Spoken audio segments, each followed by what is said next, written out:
Hello, everybody. Welcome. I'm so glad you're here tonight. Yeah, I'm so glad you guys are here. We are going to be, hopefully, hopefully, talking to John Lennon.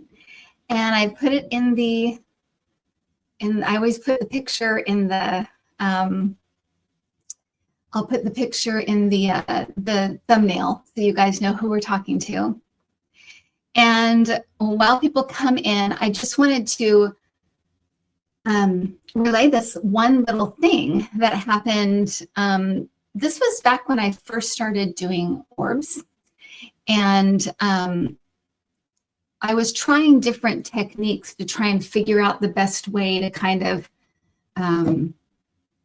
connect and bring people in and kind of know who they are, like who's coming in and that kind of thing. So there's one technique that involves trigger objects, and you pick a day, like a significant day to the person you're trying to bring in. So a birth date or an anniversary or a transition date, and you set up kind of a little, maybe a candle, and maybe if it's like an author, you put their book and maybe their picture, something like that. So I remember that I had, it was on, I think it was his transition date, but I decided to do John Lennon, and I put out like a Beatles CD, and I put out a picture, and I put out like a candle, I think, and a couple other things, maybe a crystal or something like that. And during the day, you're supposed to kind of set it up and say like, okay, I'm going to be calling you in, and just send your orb in or send an orb in, and, we'll connect or whatever. And when I called him in, he came right in and came right to his stuff and kind of hovered around it. And it was this bright, almost a gold, but it was like a bright yellow. And I'll never forget it. But not everybody did come in, because I tried a bunch of different ones, and we have free will, we have free choice and stuff. But for me, when I get yellow orbs like that, and now, I don't think I knew it at the time, but now I always think of it as sort of happiness, kind of joy, but also connection. It always has to do with connection for me. And so since then, I always thought he must have an interest in connecting this way, or trying to connect or something. So when he was the one that was chosen, because Kathy kind of goes through and tells me, like,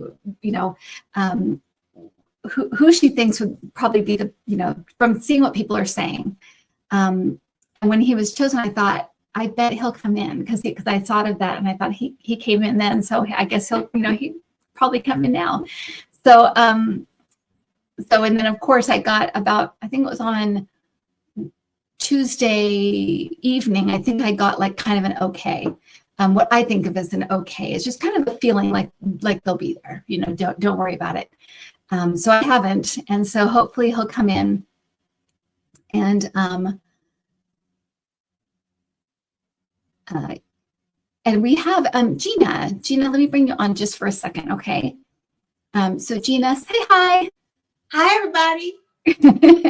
I'm going to be, Gina's going to be helping me in the background, kind of doing what Adam did, and just putting the questions up and comments and things. So be sure to say hi, and she'll be under my little icon. So if you see my icon, that will be, I usually can't type during, any time. So that will be Gina. So thank you, Gina.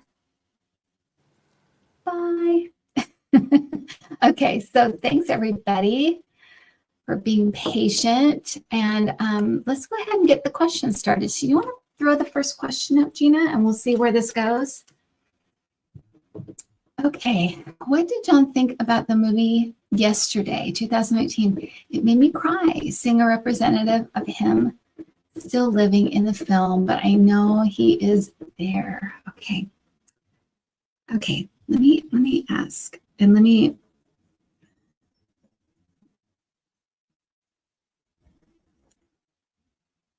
Okay. Yes, we do. He just said, you want to talk to an old hippie? And I just said, yes, we do.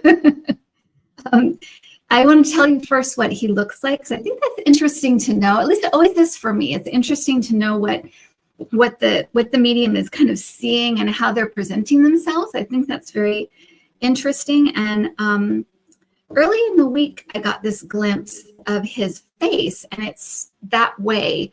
But I see him sitting in a chair, and it looks like jeans.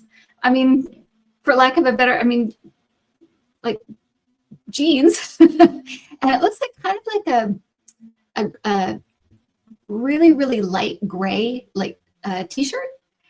He has shorter hair, actually.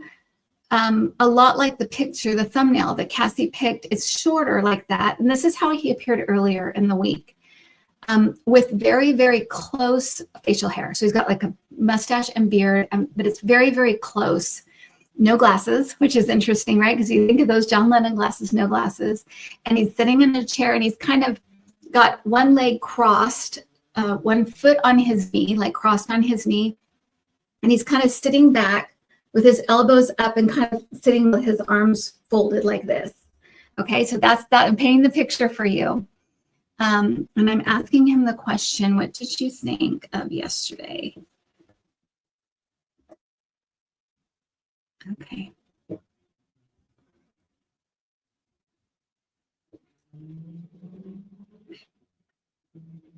So, okay, this is going to be interesting because he's giving me some visuals, but he's saying it was a smart representation.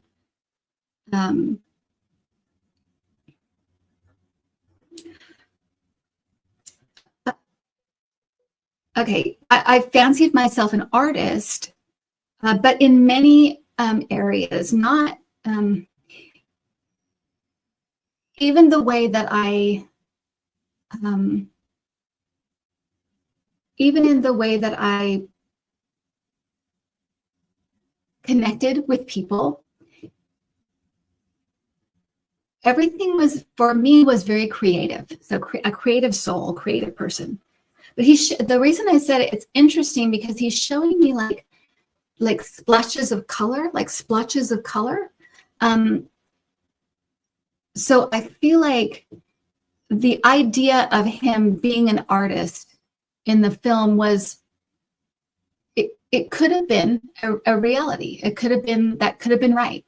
But he's saying I was like an artist in lots of things, not just in music, not just in drawing or painting, because he's showing like cameras, like photographs, and he's showing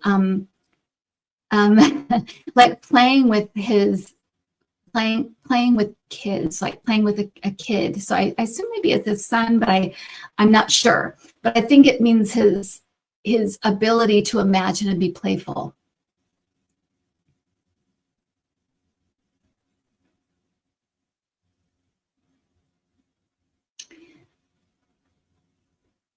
He liked some of the liberties that film took.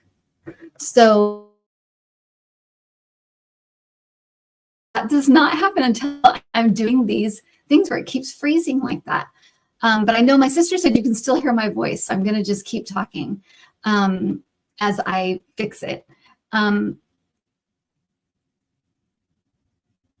yeah, so I think that's all that I can get from that question. But it's kind of like it was a smart representation. That could have been true. It could have been true. And he said something else, but now I lost it because I was messing around with the thing. Okay, the next question, Gina.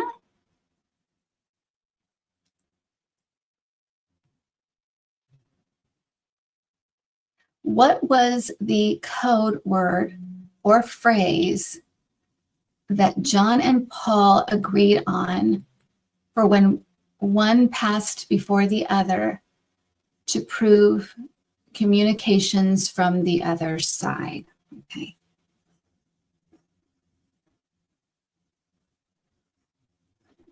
He said, you're not Paul. So I guess we're not going to know that one, Wayne. But he said, you're not Paul.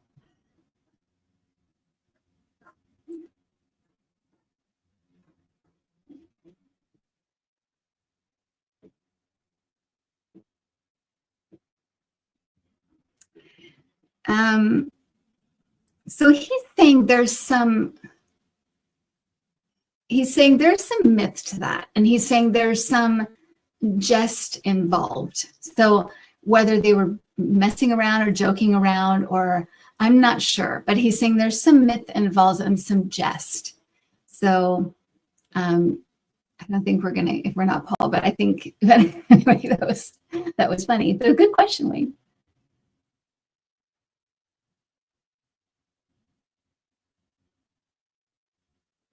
Was John an atheist?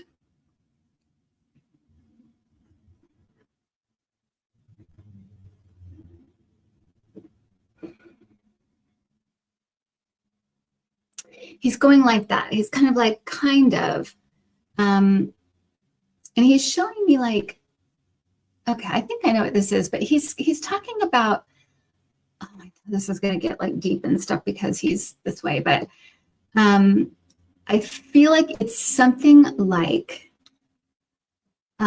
creativity and like creativity itself was kind of his idea of God, that almost like the potential in creativity was what he thought of as God, where that stuff comes from, right? That potential that is born when people create.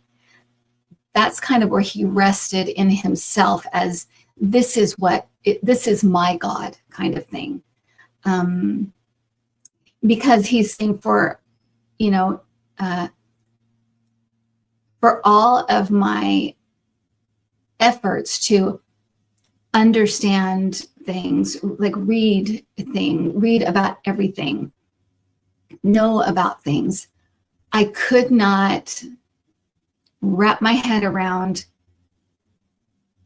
how this takes place, because I knew it was not just my brain.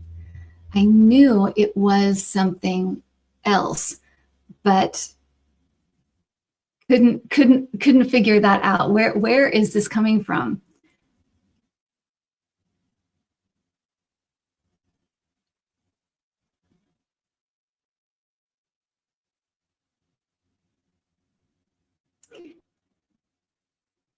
Yeah. So he's talking about also almost like taking things apart, trying to figure it out. Where did this originate from, and not having an answer. So that was his idea of, that's what he's saying. He rested in that idea that it was the seed of creativity. That's what he thought of as God.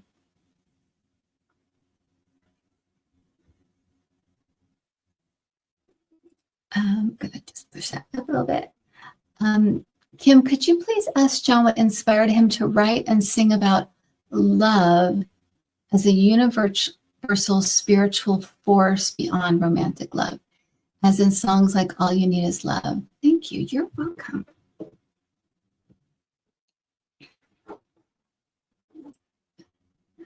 Well, he said,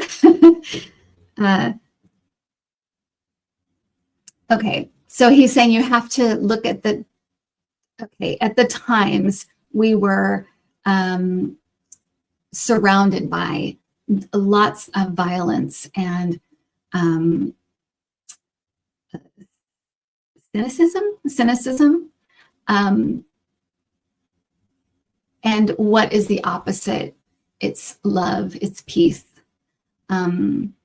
So he's just saying that whatever that was, I wanted the opposite to be happening. So that's how it became more of if that could be a force, if that could be something that moved people in one way, then love could move them in another way. He also talks about having a lot of experiences. I'll just say experiences. He's kind of talking about some of his drug things, but some different kinds of experiences where he felt kind of wrapped in love, and he could feel that it was sort of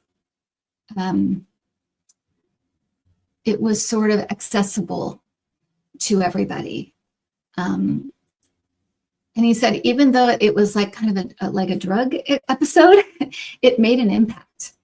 There was an understanding that there could be either or. There could be hate and war, or there could be love and peace. And he chose love and peace. But he's saying part of that kind of fixation came from what was happening around us. So, okay.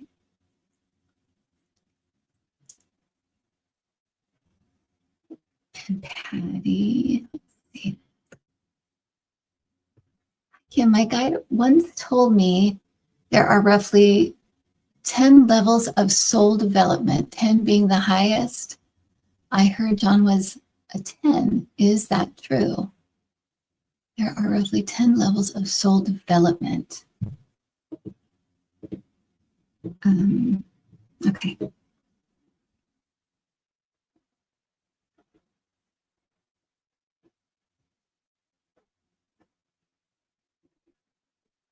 Well, he's saying not even close. So that's what he's saying.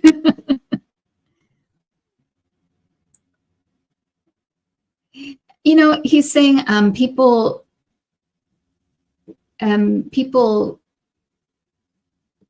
sort of let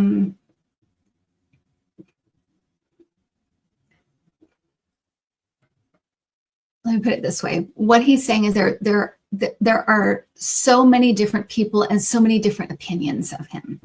Because you could talk to one person and they thought he was weird, and you could talk to another person, they thought he was a prophet, and you could talk to one person who was a poet. So he's saying there are lots of different ideas about who I was, and he said they kind of attribute labels and have ideas about you. And he's saying that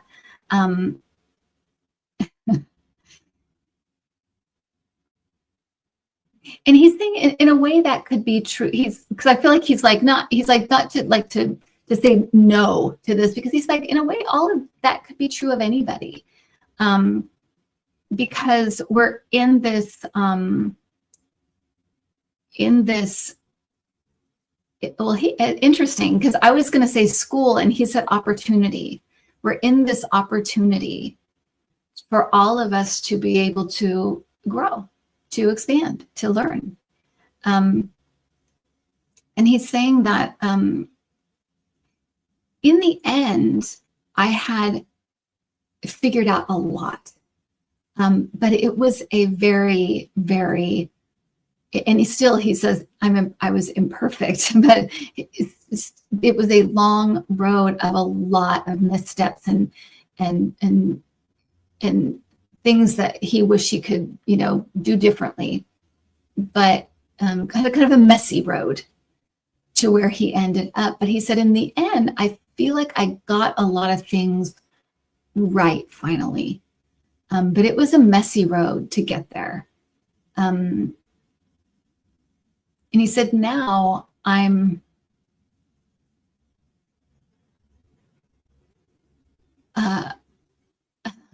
I often work on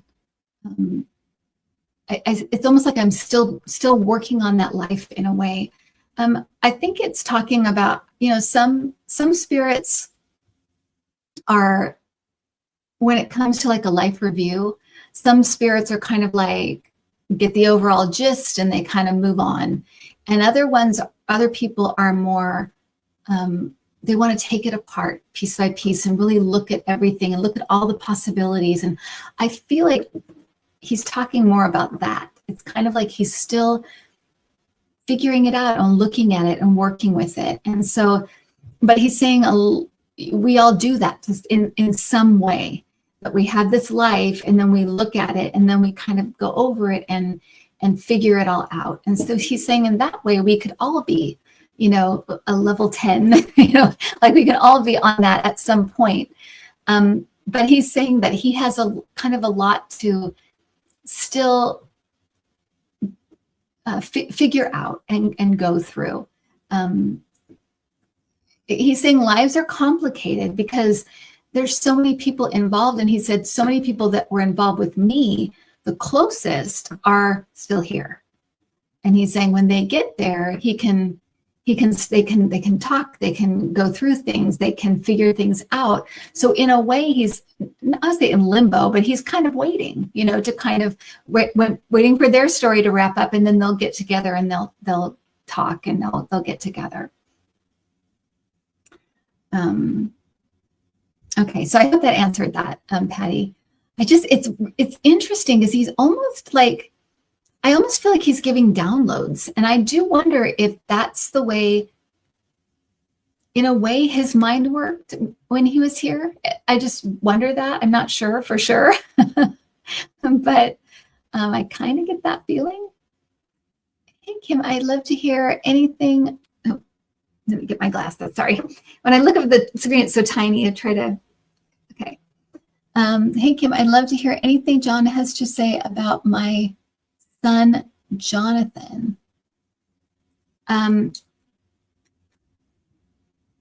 Susan, is Jonathan here or is he there? Is there a reason he'd know him? Or are you just asking? I'm not sure. Can you just let me know if Jonathan is here or is he there?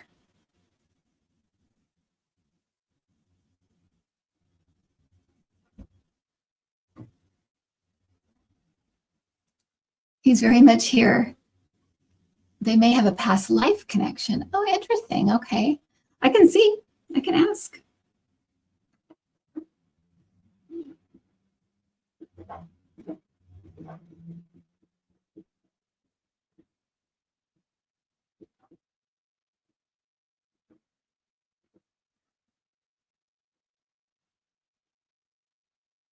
So all I can, okay, do it again. What I can tell you that I'm getting, Susan, is he's showing me, like he's opening books and he's writing in them. And then he showed me a scroll and there was writing on the scroll. That's all I know. I'm not getting anything else. So either it's kind of like he's keeping it vague on purpose. Maybe there may be some discovery or some reason why, or there's a lesson in it or something. But that's what he's showing. So there's something, but that's all I got. And all I can do is ask, right? Like I said before, now it's interesting too, because he didn't put up any boundaries either. Because I asked him, is there anything that's off limits? And he didn't say anything. And what will happen if if there is something that either is they don't want to talk about, or they can't, or they don't want to, what will happen is they just won't answer. And that's it. I can't really do anything about that. So I hope that helps, though. I hope that gives him something anyway. I can't. Also, maybe because he's not here asking, that also I just dawned on me that may be why too, that there's so little. Hi, Kim. Was John surprised by what the afterlife is really like, or already kind of prepared for it?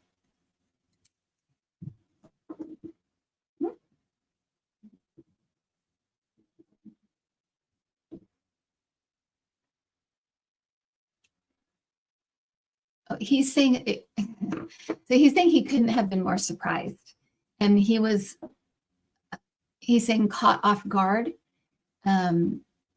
It was very quick, very fast, and it's like I'm falling and then I'm standing up. It was very fast, and he's showing, okay, this is what he's showing. He's showing him falling and then him standing up, like standing up out of his body, and then looking around, and he's saying, this way is mother. Mother? This way is mother.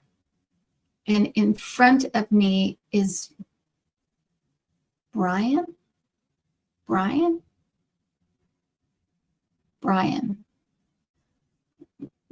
this way is Mother, and in front of me is Brian. And he said, oh, it's kind of, it's like it made sense to him. He got it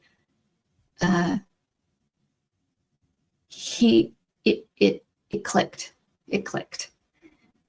And then he's like, it almost like it opened up. There was a whole, it's like there was a whole nother area that opened up, and it looked more like, to me, it looks almost more like a park or like a garden. I'd say more like a park, actually, because it seems very grassy. And it's almost like it opened up through I don't know what this is, if it's a lobby or a hospital, or I'm not sure what this is, but it's kind of like there's a room, and then it opens up and there's like a park, and that's it. But he said it couldn't, he was not, it was surprising, but he wasn't confused for very long. It was just seconds. And he said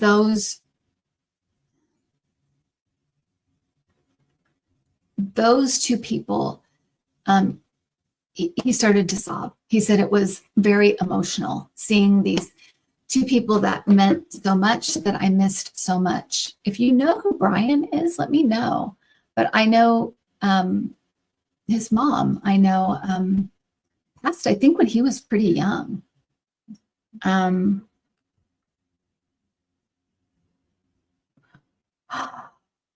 Brian Epstein. Oh, I just got chills, Craig. You got it. Oh my gosh. Everybody's saying it. I'm like, Brian. I was thinking maybe like a sibling or something, because it was just like a first name. Oh my gosh. Oh, that just like, okay. He's here. He's here. Because even as a medium, you doubt, you kind of like, oh, is this really happening? I hope it's really happening. Okay. That was interesting. Kind of a shocker for me, but okay. Okay, let's see how much longer we can do this. We'll try. Okay, question. Was John leaving his life in his contract, or was his life interrupted?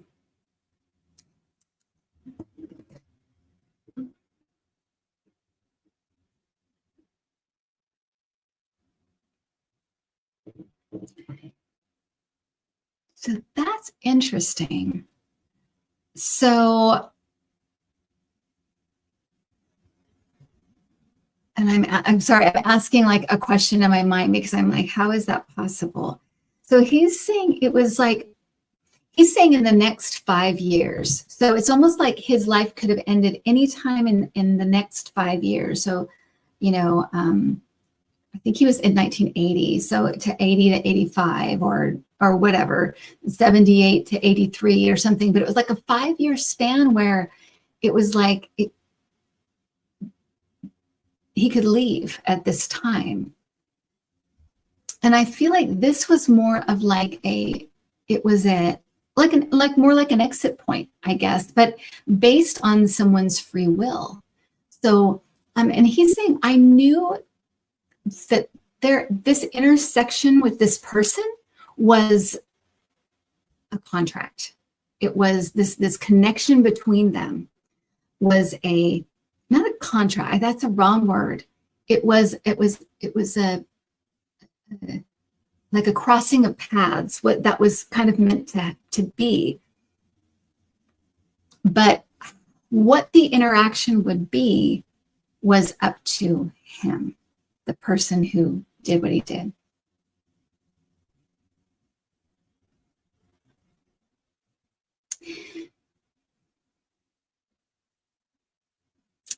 So, and he's saying you don't, when things like this happen, he said, of course, I think what I could have done with extra time or he said those are the first, like those are very he's saying like early thoughts. When you're first going through your life review and it ends, you think, oh, I could have done this or I could have done this. But he said it's very short-lived. We're all I say we're all one, but we're all kind of in the same, we're all kind of pushing towards the same goals. So it's within that context that you kind of have to see your interactions and the way that you interact.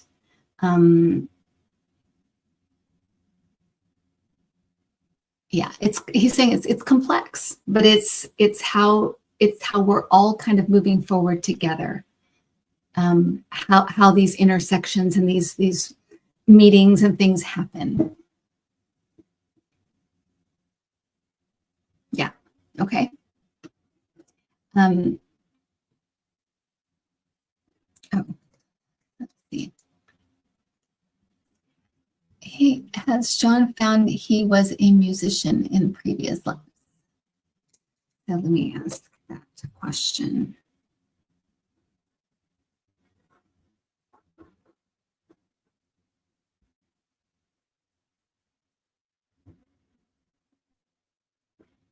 He said actually more writing and painting were in previous lives. And he's not mentioning like a past life as a musician. So he said he's reserved music for in between lives. So it's kind of like he works on it in between lives, but this was I guess the first lifetime he's actually like taken music with him as something that he was able to do or that was easy for him. But in most other, always very creative though. He's always loves to come and create. But in other lives, mostly writing and painting.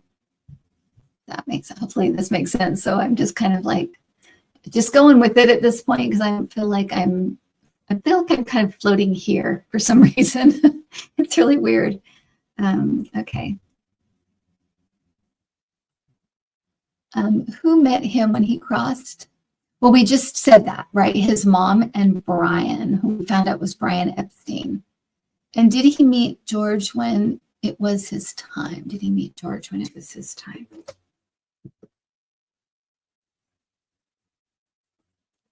He says, eventually, yes.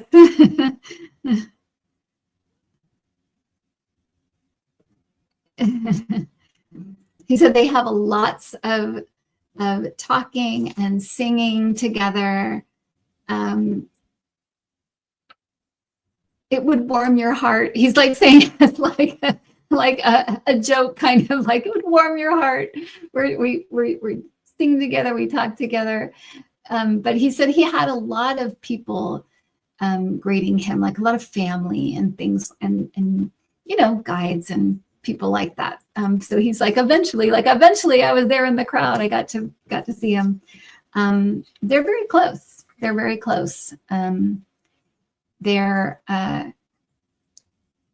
he said we always were kind of all those boys. I think he's talking about the Beatles. All those boys, we were all kindred spirits, and he says in every sense of that word. So, thought alike, worked well together, created together, understood each other. Yeah.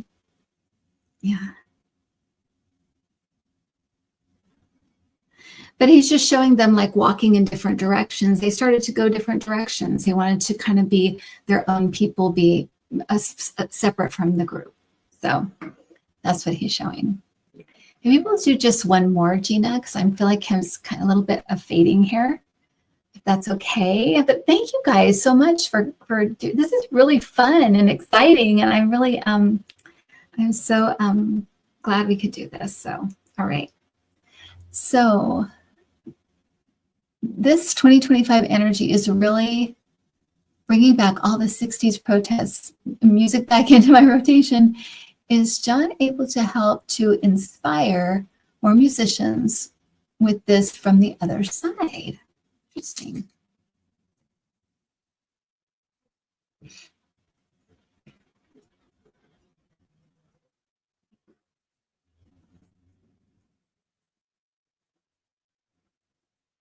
So he says he regularly tries to assist musicians.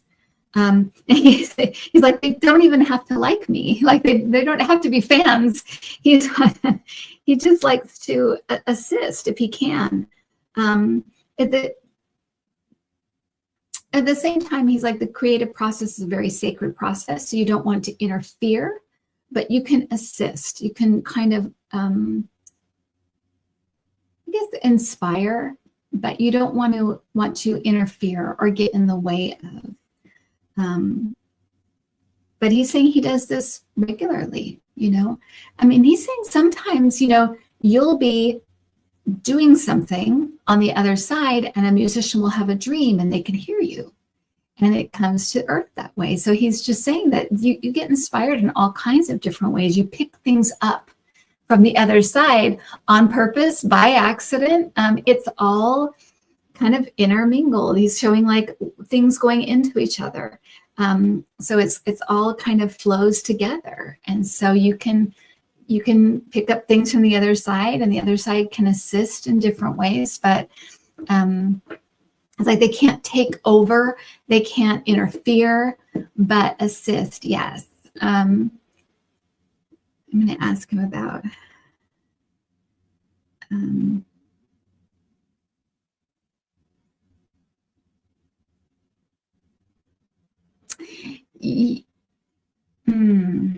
So he's saying this is just like going through the 60s. It was like going through a cycle. And he's like, this is going through a cycle. He said, but this is going to be the last cycle like this. So he's like, hold on. He's kind of like, hold on to your hats. Hold on. That, you know, yeah. In every kind of like in anything like this, I'm not sure what the word he's saying. It was something with the C. It's when things are like this, then it's tumultuous. I'll just say tumultuous. That there is there's always the horrible and the wonderful. As much as you can, focus on the wonderful, because if you do that, it has a likelihood. It is more likely to grow. Thank you. He just said thank you. So thank you. Thanks, everybody. That was kind of weird. I feel kind of weird right now. I feel really almost like I'm kind of like coming back into my body in a weird way. Yeah, so that's very interesting. Thank you guys so much for being here for these. And please put in the comments who you would like to chat with. This is very, very, for me, I know people do this all the time, but for me, it's very experimental in that it's throwing my trust out there to spirit, and just you're witnessing that. You're witnessing a very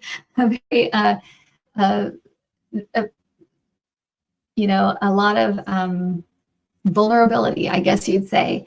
But I find it fascinating too that it only does that like freeze thing when I do this. It's done it every night, I think. And I think it's because there, you know, the air in here, it almost feels kind of electric. Like there's a electricity to it. Like, you know, when you put a balloon on the wall and you kind of put your hand towards it and you can feel that kind of electricity. That's what it feels like. And so it must just affect the screen, but I can still chat and stuff. But it's plugged into the modem, so there's no reason it should be doing that. So thank you guys so much. And oh, I love John Denver. That would be so great. Yeah, you guys have great suggestions. So just put them in the comments, and then Cassie will go through. We might get to a point where we vote on them, you know, if I can get a few that I know, but usually I'm kind of working on the person and hoping they'll show up. Will they show up? And kind of working with that, trying to feel their energy. And it takes a little while for me to do this because I'm, you know, it's still a work in progress. But thank you so much for hanging out. Thank you, Gina. You did great, amazing, wonderful. So thank you, everybody. We'll see you guys next week. Well, I'll see you Sunday, and then we'll see you next week for another guest. All right. Thanks so much. Thank you, Gina. Bye, everyone.